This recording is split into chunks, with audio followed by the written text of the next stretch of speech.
আমার personal view হলো যে অ্যাটলিস্ট 1 বছর উইল বি ইন পিস। কেন 1 বছর?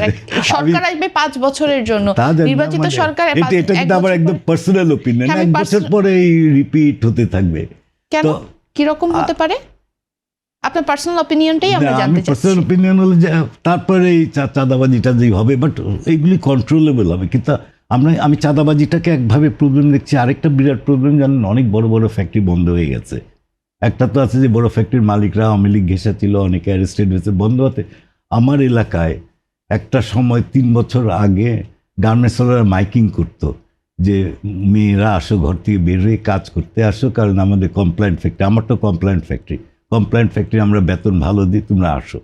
এখন মাসের শেষে, মাসের শুরুতে আমরা ওপেন রাখি যে মেয়েরা আসবে, কারণ আমার ওখানে ফ্যাক্টরিতে মেয়েরাই কাজ করে, মেয়েরা আসবে, ওদেরকে আমরা চাকরি দিব।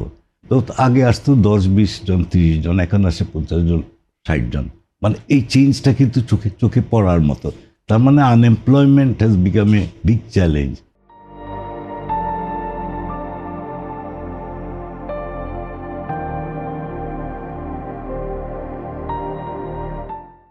এটাকে মোকাবিলা করা কিন্তু এখন আর বাইকিং করতে হয় না, এখন এমনি আসে।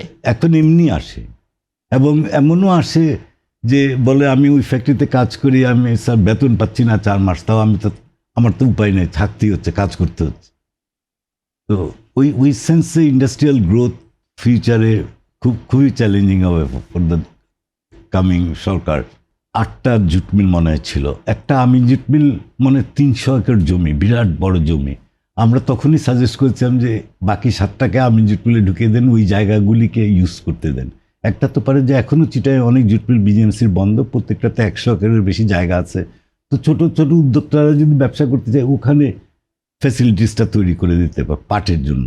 আর একটা পাটের জন্য যে আমি বললাম যে ব্যাকওয়ার্ড লিঙ্কেজ, মানে পাট পণ্য বানাতে যা যা দরকার, যেমন ডাইং করতে হয়, ডাইং ফ্যাসিলিটিস, কেমিক্যাল, তারপর কাপড় দরকার হয়, নানান ধরনের ক্লথ দরকার হয়, ছোলার বস্তা বানাতে যে বেসিক ক্লথ দরকার হয়। আর আপনি যখন এই ঝুড়ি বানানো হবে, ব্যাগ বানানো হবে, হ্যান্ড ব্যাগ বানাবেন সুন্দর, ক্লাসিফাইড, এক্সপেন্সিভ, তখনকার পাটের কোয়ালিটি কিন্তু ক্লথটার কোয়ালিটি অনেক ভালো হতে হবে। 2-1টা মিল বানায়, এর বাইরে বানায় না। তো আমরা সরকারকে, আমাদের একটা গভর্নমেন্ট একটা অর্গানাইজেশন আছে জেডিপিসি, জুট ডাইভার্সিফাইড প্রমোশন সেন্টার, ওরা পাটকে প্রমোট করার জন্য এটা করা।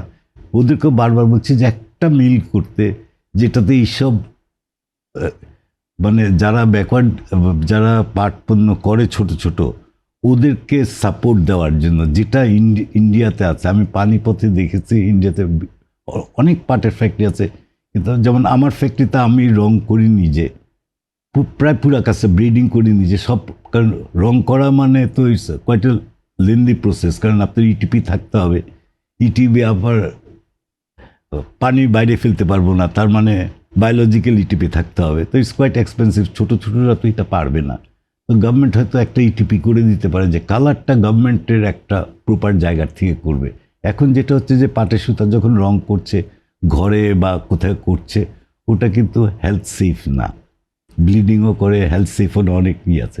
তো গভর্নমেন্ট এটা পারে, এটাও আমরা চাচ্ছি যে একটা সেন্টার করতে, যেখানে এই কালার ইয়ার্নগুলি, কালার কাপড়গুলি করবে।